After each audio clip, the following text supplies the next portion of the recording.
తిరుమల తిరుపతిలో పర్యావరణం పాడైపోతా ఉంది. నేను మొన్ననే తిరుపతి నుంచి చంద్రగిరికి వెళ్ళాను. చంద్రగిరికి వెళ్ళేటప్పుడు అక్కడ ఉన్నటువంటి టీటీడీ 400 ఎకరాల భూముల్లో అంతా కట్టడాలి సొత్తు అనుకోని టీటీడీ భూములు రేపు ఇచ్చిన ఏళ్ళ ఆగండిరా ఆపండిరా. ఎందుకు ఇస్తారు ఆ భూముల్ని? మరి కార్పొరేట్ సంస్థలకు ఎందుకు ఇస్తున్నారు మీరు భూములు? ఒబిరాయికి ఎందుకు ఇచ్చారు భూములు? వెంటనే 10 రోజుల్లో వెనక్కి తీసుకోకపోతే సుప్రీంకోర్టులో పిల్లేస్తాం. అయిపోయింది మీ కథ, కంచికి వెళ్ళిపోద్ది. 10 రోజులు, ఈ రోజు నుంచి 10 రోజుల్లో మీరు కార్పొరేట్లకు ఇచ్చినటువంటి భూములు, ఒబిరాయ్ సంస్థకు ఇతరులకు ఇచ్చిన భూములను వెంటనే వెనక్కి తీసుకోవాలని ఈవో అనిల్ కుమార్ సింఘయ్కి తెలియజేస్తున్నాను.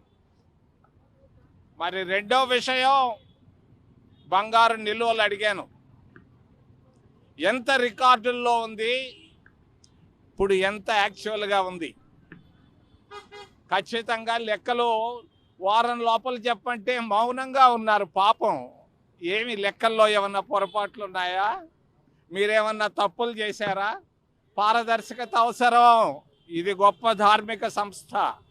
భూములు బంగారు ఎంత లెక్కల్లో ఉంది, ఇప్పుడు ఎంత ఉంది మాకు నిశ్చితంగా తెలియజేయండి. మళ్ళా ఇంకొక 10 రోజులు ఇస్తున్నా, వారం కాదు 10 రోజులు ఇస్తున్నా. మరి మూడో విషయం దర్శనాలు. అరే బాబు, స్థానికులను కాదని మీరు ఊరికి ఇచ్చారు దర్శనాలు. లాటరీ టికెట్లు పెడతారా? కొండ బోసిపోయింది. నేను పోయి వచ్చాను, చూశాను. జనాలే లేరు అక్కడ.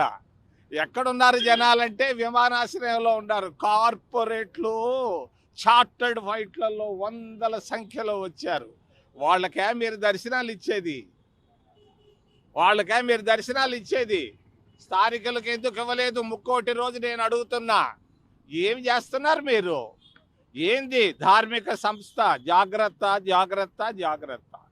మూడో విషయం, చివరి విషయం, మైక్రోసాఫ్ట్. నిరుద్యోగులు మన రాయలసీమ జిల్లాల్లో, మన కడపకి, అనంతపూర్ మొత్తం పోయి వచ్చాను. అందరూ కన్నీటితో ఉన్నారు. ఈ నిరుద్యోగుల సమస్యకు పరిష్కారం ఒకటి. దాదాపు 7 ముఖ్యమంత్రులు 40 సంవత్సరాలు రాయలసీమ జిల్లాల్లో వచ్చారు.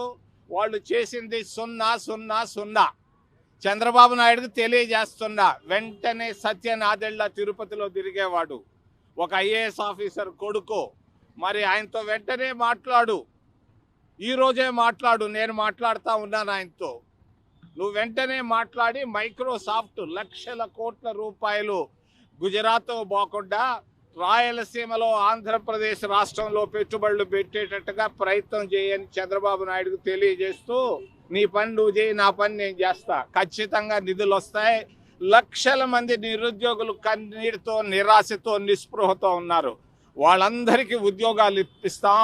అప్పుడే రాయలసీమ రతనాల సీమ అవుతుంది. మీ టీఎంసీల వల్ల కాదు, మరి కేవలం మైక్రోసాఫ్ట్ వల్లే. చరిత్ర సృష్టించినోడు ఇప్పుడు ఆ చరిత్రని తిరగరాయబోతున్నాడు. అబద్ధాల గోడల్ని బద్దలు కొట్టి నిజాలను రాగా మీ ముందుంచబోతున్నాడు.